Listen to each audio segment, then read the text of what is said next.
Welcome back to Jetsurfingnation, and here are the top tips for electric hydrofoils and mistakes to avoid when dealing with efoils.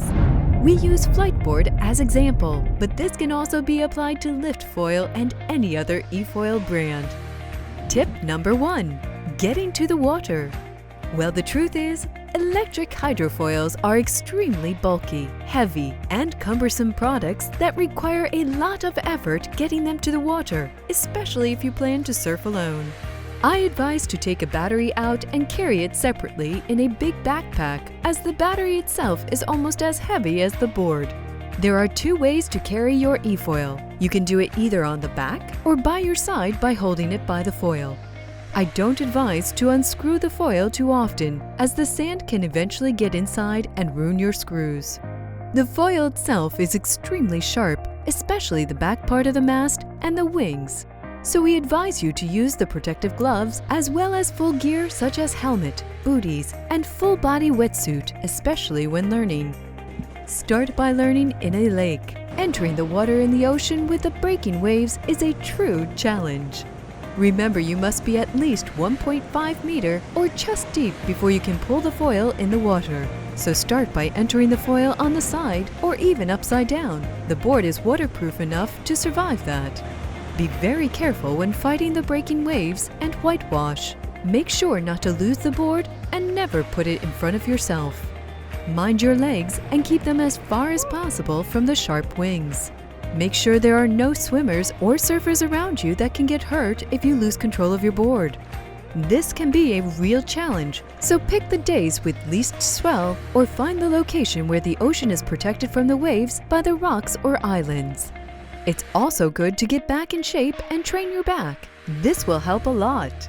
Those few dozens of meters when entering and exiting the ocean water with the battery inside the board require a good physical condition. It goes without saying that learning is much easier on a flat lake with no waves or chop. Tip 2. When efoiling.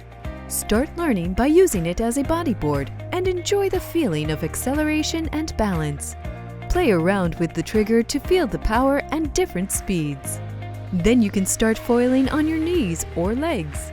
Try not to push too much on the back leg or your propeller will get from the water and you will crash. When crashing, try to jump as far as possible from your efoil. A big slow cruiser wings will help you get balance and learn faster. When learning to foil, first do the small flights by pushing more on the back of the board, lifting up, and then going straight back on the surface. Mind the position of your legs. The slight adjustment can make a big difference in the balance. Be aware of the submerged logs, tree branches, and fishermen's nets or underwater ropes or anchors. There is a high chance you will eventually hit a fish, so grab a small biker's backpack with you. Inside the backpack you can keep waterproof pouch for your phone and car keys, and a pair of scissors or a small knife. That will help you in case something gets stuck in your propeller. Under no circumstances touch the propeller while the board is loaded and active. Bring it back to the shore where you can remove the battery and clean the propeller of debris that got stuck there. Remember that some private lakes in European countries have strict rules on what watercraft you can use there and require you a license or registration. Find out your local rules before going out and stay away at least 100 meters from any swimmers, boats, or rocks. Tip 3. After efoiling. Bring your board back home and spray it with the fresh water. Let it dry and then clean the battery compartment with the dry cloth to ensure a good seal. Remember, your battery connectors are the weak link in the whole setup, so make sure no water or sand gets to them. If by chance the water got in the battery compartment, make sure there is no water inside the battery itself by checking the small glass window on the bottom part of the battery. When everything is dry, put the battery in the fireproof bag or fireproof box for long-term storage.